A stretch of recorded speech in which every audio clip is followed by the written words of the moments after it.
அனைவருக்கும் வணக்கம். எபிசோட் 17. நீ பார்க்க வேண்டாமா? உன்னோட லைஃப் உன்னோட சஜஷன் வேணும் என்றான் தினேஷ். நீ கூட பார்க்கல உன்னோட உட்பிய. அது என்னோட பர்சனல். பேரண்ட்ஸ் மேல நம்பிக்கை. நீ அப்படி இல்லை.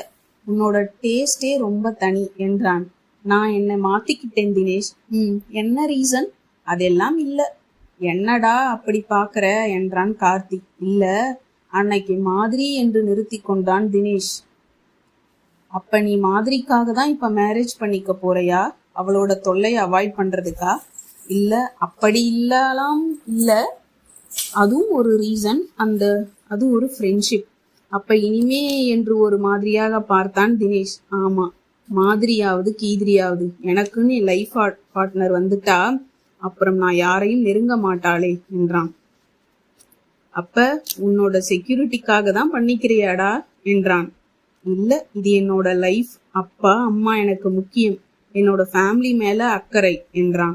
கேட்க நல்லா இருக்கு. பட் எந்த காரணத்தை கொண்டும் கல்யாணத்துக்கு அப்புறம் அவளை நெருங்க கூடாது.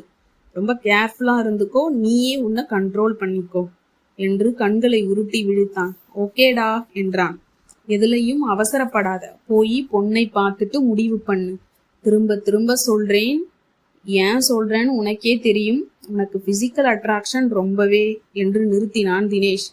தினேஷ், கார்த்திக் சாப்பிட வாங்க என்று குரல் கொடுத்தாள் தினேஷின் அம்மா. அம்மா, என்ன டிஃபன் என்றான் தினேஷ்.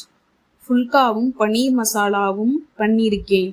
10 o'clock பவர் போயிரும். அப்புறம் 1 hour கழிச்சுதான் வரும். சீக்கிரம் வந்து சாப்பிட்டுருங்க என்றாள். கார்த்திக் உட்கார் என்று ஃபுல்காவையும் பன்னீர் மசாலாவையும் வைத்தாள். அம்மா, காலிங் பெல் என்றான் தினேஷ். நீங்க சாப்பிடுங்க, நான் பார்க்கிறேன் என்று போனாள்.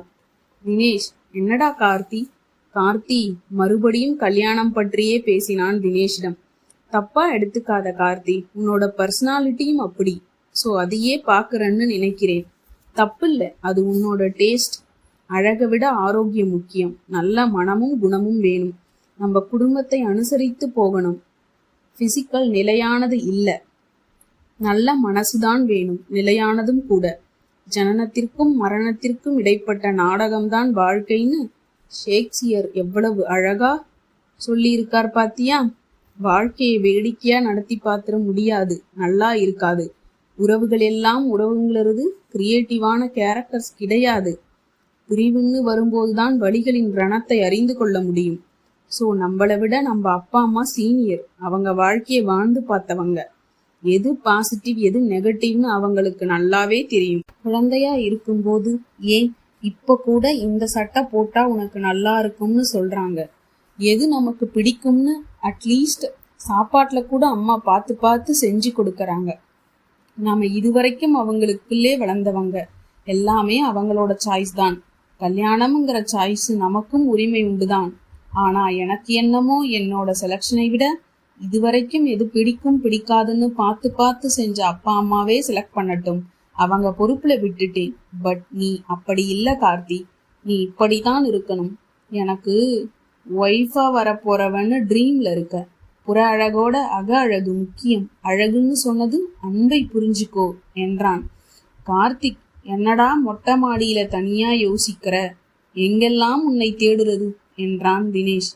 எனக்கு மொட்டை மாடியில காத்து வாங்குறதுன்னா பிடிக்கும்டா. வீட்டுல கூட மொட்டை மாடியிலேயே தூங்குவேன். அப்போ தனிமைனா ரொம்ப பிடிக்குமோ என்றான். இல்ல தினேஷ், சும்மா கொஞ்சம் ஃப்ரீ பண்ணிக்கிறதுக்காகத்தான் என்றான் கார்த்திக். சரி, நாளைக்கு ஆபீஸ் போய் என்ன பதில் சொல்ல போறடா என்றான் தினேஷ். வாட்? யாருக்கு? எதுக்கு என்று புருவம் சுருக்கி வெறித்தான். வேற யாரு? நேத்து உன் மேல சாஞ்சு சரிஞ்சு வழிஞ்சாளே, அவதான். நான் எதுக்கு அவளுக்கு பதில் சொல்லணும் என்றான். பின்ன அவ வழிய நீயும் ஒத்து ஊதுன மாதிரி இல்ல சீன் போயிட்டு இருந்தது. நான் மட்டும் பார்த்தேன்னு நினைக்காத. நம்ம ஸ்டாப்புங்க கேன்டீன்ல இருந்து எங்க கூட வந்தவங்களும் பார்த்தாங்க. மேம் கூட பண்ண ஆரம்பிச்சிட்டாங்க. பார்த்தா நல்ல பையனா தெரிகிறான். இவள்கிட்ட எனக்கு போய் வச்சுக்கிட்டான். எவனாவது அழகா பர்சனாலிட்டியா இவ கண்ணுல பற்ற கூடாதே.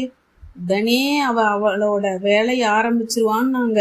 தினேஷ், நீங்க 2 பேரும் திக் ஃப்ரெண்ட்ஸுப்பா. கொஞ்சம் சொல்லி கழட்டி விட சொல்லு, இல்ல கவுத்துருவா. ஏற்கனவே ஒருத்தன் மாட்டி கல்யாணம்னு டாபிக் எடுத்தான். அம்மணி ரிவர்ஸ்ல போயிட்டாங்க. பாவம், ஜாபை ரிசைன் பண்ணிட்டு காணாம போயிட்டான். சொல்லி சிரிக்கிறாங்கடா கார்த்திக் என்றான். அப்படியெல்லாம் என்கிட்ட வாலாட்ட முடியாது. மேரேஜ் ஃபிக்ஸ் ஆனதும் எல்லோருக்கும் இன்விடேஷன் கொடுக்கற மாதிரி மேபி அவளை பார்த்தாலும் கொடுப்பேன், இல்லனா இல்லதான். என்கிட்ட அளக்குற அளவுக்கு நானும் பணக்காரன் இல்ல என்றான் கார்த்திக். Okay, be careful. அவளை சாதாரணமா நினைச்சிரார. திடீர்னு ஒரு பாம் வச்சு கல்யாணத்தையே நிறுத்தினாலும் நிறுத்துவா என்றான். கார்த்திக், இங்க வாப்பா என்றார் தினேஷின் அப்பா. என்ன அங்கிள்? நேத்து போன்ல அப்பாட்ட பேசினேன். அப்பாவுக்கு யார்கிட்டையும், அதாவது ஃப்ரெண்ட்ஸ்களுக்குள்ள வாங்கிடக்கூடாதுன்னு நினைக்கிறார். தப்பா எடுத்துக்காத கார்த்திக். நானே அவர்கிட்ட எதுவுமே சொல்லல. நெட் டிரான்சாக்ஷன் பண்ணிட்டேன். வேளச்சேரி நிலத்தை விற்க வேண்டாம், நல்ல வேல்யூ இருக்கு. இனிமே நிலம் வாங்கினாலும் இந்த மாதிரி சென்டர் பிளேஸ்ல வாங்க முடியாது. நீங்கெல்லாம் சென்னையில செட்டில் ஆனா நிம்மதியா இருக்கலாம். ஒரு பழமொழி சொல்வாங்க எங்க அம்மா, எலி வலையானாலும் தனி வலையா இருக்கணும் வாங்க. அது மாதிரிதான் நமக்கு சொந்தமா ஒரு வீடு இருக்கணும். கஞ்சியோ கூழோ குடிச்சாலும் பிக்கல் பிடுங்கல் இல்லாம நிம்மதியான வாழ்க்கை வாழலாம். வந்தனா கல்யாணத்துக்கு தேவையான பணம் அனுப்பிட்டேன், நீ தேவைப்படாது. கிருத்திகாவை பத்தி கவலை வேண்டாம். கிருத்திகாவுக்கு எல்லாமே ரெடி. சத்திரத்துக்கு கூட அட்வான்ஸ் பே பண்ணியாச்சு. ஸோ எனக்கு அவ்வளவு அமௌண்ட் தேவையில்லை. வந்தனாவுக்கு ஜாம்னு கல்யாணம் நடக்கட்டும், அடுத்து உனக்கு நடக்கட்டும். சரி, நீயும் தினேஷும் கொஞ்சம் முன்னாடியே கிளம்புங்க, அவருக்கு சப்போர்ட்டா இருக்கும். கம்மிங் சாட்டர்டே இல்ல சண்டே 1 வீக் லீவு போட்டுட்டு கிளம்புங்க. நாங்க மேரேஜுக்கு முதல் நாள் வந்துடுறோம் என்றார் தினேஷின் அப்பா ஈஸ்வரன். ஆமா கார்த்தி, அதுக்குள்ள தினேஷுக்கும் பேசி முடிச்சிடலாம்னு இருக்கோம். சரியான வயசுதான், 2 பேரும் பண்ணிக்கணும் என்றாள் தினேஷின் அம்மா விமலா. அங்கிள், உங்களுக்கு தான் நன்றி சொல்லணும். இன்னைக்கு அக்கா கல்யாணம் நடக்குதுன்னா என்றான் கார்த்திக். நன்றின்னு சொல்லக்கூடாது, ஒரு ஃப்ரெண்ட்ஷிப் டைமிங்ல ஒரு சின்ன ஹெல்ப், அவ்வளவுதான்ப்பா. கார்த்தி, பெருசா நான் ஒன்னும் பண்ணிரல என்றார் தினேஷின் அப்பா. கல்யாணம் வெகு விமர்சையாக நடந்தது. தினேஷ் அப்பா அம்மாவுடன் வந்து வாழ்த்தினான். அம்மா தினேஷின் கையில இறுக்கமாய் கண்ணீர் மல்க பிடித்து கொண்டு, தெய்வம் மாதிரி அப்பா உதவி செஞ்சார் தினேஷ், உயிருள்ள வரைக்கும் மறக்க மாட்டோம் என்றார். ஆன்டி, சின்ன ஹெல்ப் தான் என்றான் தினேஷ். என்னால அப்பாட்ட இப்படி பேச முடியல, அதான் உன்கிட்ட சொல்றேன்பா என்றாள் அம்மா. தினேஷும் அனைத்து அம்மாவுக்கு ஆறுதல் கூறினான். அருகில் நின்ற கார்த்தி, தினேஷ் எவ்வளவு சீக்கிரமா திருப்பி கொடுக்க முடியுமோ அவ்வளவு சீக்கிரமா கொடுத்துடுறேன், தேங்க்யூடா என்று தினேஷை இறுக்கமாய் அணைத்து நன்றி சொன்னான். கல்யாணத்தில் குடத்தில் மோதிரத்தை போட்டு உருட்டி உருட்டி தேடி எடுத்து விளையாட்டு வயிறு வலிக்க சிரித்தார்கள். பூப்பந்து விளையாட்டு என்று அமர்க்களமாக இருந்தது. அப்பாவின் முகத்தில் சந்தோஷக்கலை பொங்கியது. இத்தனை நாள் அக்கா கல்யாணத்துக்கு பட்ட கஷ்டங்கள் எல்லாம் இந்த சந்தோஷத்தில் காணாமல் போனது போல தெரிந்தது. அடுத்து ரிசப்ஷன் என்று வீடே சந்தோஷத்தில் திணறிக் கொண்டிருந்தது. ரிசப்ஷன் மாப்பிள்ளை வீட்டில் வைத்துக் கொண்டால் பெரிய பெரிய விஐபிகள் எல்லாம் வந்துள்ளனர் என்பதை நின்ற கார் வரிசைகள் கணக்கு சொல்லியது. வந்தனாவின் கல்யாணத்திற்கு சந்திரிகாவின் அப்பாவிற்கும் பத்திரிகை வைத்திருந்தார் அப்பா. கல்யாணத்திற்கு சந்திரிகாவின் அப்பாவும் அம்மாவும் வந்திருந்து வாழ்த்தினர். கார்த்திக்கை அழைத்து வந்தனாவின் பெற்றோர்களுக்கு அறிமுகப்படுத்தினார் அப்பா. கார்த்தி, இது சந்திரிகாவோட அப்பா அம்மா. இவங்க மகளை உனக்கு கொடுக்க பிரியப்படுறாங்க. அந்த ஜாதகம் தான் முதல்ல நம்ம வீட்டுக்கு வந்தது என்றார் அப்பா. சரிங்க, பையனும் வந்திருக்காப்புல, எல்லாம் விவரமா பேசுங்க. பேசிட்டு போன் பண்ணுங்க, மேல பேசிடலாம். எனக்கு இருக்கிறது ஒரே பொண்ணுதான், எனக்கு அப்புறம் எல்லாமே அவளுக்கு தான். அதனால எதையும் பேச வேண்டிய அவசியமே இல்லைங்க. ஆனாலும் ஒரு ஃபார்மாலிட்டி இருக்கே, அதனால நீங்க பிரியப்பட்டா பேசலாம். நகை பணம் எதுனாலும் நீங்க தைரியமா கேட்கலாம். வீட்டுல பேசிட்டு சொல்லுங்க. அவர் பாக்கெட்டில் இருந்த செல்போன் பாடியது. என்னம்மா சந்திரி, கிளம்பிட்டையா? வா, நாங்களும் ரெடியாத்தான் இருக்கோம், சேர்ந்தே போயிடலாம் என்றார். இப்ப என் பொண்ணு சந்திரிகா தான் பேசுனா. அவளோட ஃப்ரெண்டு கல்யாணத்துக்கு போயிட்டு இப்ப எங்களை பிக்கப் பண்ண வரா. நீங்க பிரியப்பட்டா சும்மா வேணும்னா பார்க்கலாம் என்றார் சந்திரிகாவின் அப்பா மணிவாசகம். அதுக்கென்ன, நீங்களே பெர்மிட் பண்ணிட்டீங்க, வரட்டுமே. சும்மா கெஸ்ட் மாதிரி நினைச்சுக்கிட்டா போச்சு. என்னடா கார்த்திக், நீயும் பார்த்து பேசிக்கோ. இந்த பொண்ணுதான்பா முதல்ல ஜாதகத்துக்கு வந்தது என்றார். நீங்களே பார்த்து பேசிங்கப்பா என்று கிளம்பினான். இல்ல நில்லுடா என்றார். தோரணங்களும் வாழை மரமும் பட்டுப்புடவைகளும் பளபளப்பும் வாத்தியங்களின் இசையில் நிறைந்து கல்யாண வீடு என்று கலக்கலாய் காட்டியது. இந்த சத்தத்துல கூட்டத்துல எங்க எப்படி தேடுறது என்று செல்போனில் அப்பாவை அழைத்தாள் சந்திரிகா. அப்பா, நான் வெளியே வெயிட் பண்றேன், வாங்கப்பா என்றாள். காரை ஓரமா பார்க் பண்ணிட்டு உள்ளே வாமா என்றார். நான் வரலப்பா என்றாள் சந்திரி. அப்பா அப்பா என்ற ஆஷா வேகமாக ஓடி வந்தாள். என்னம்மா ஆஷா?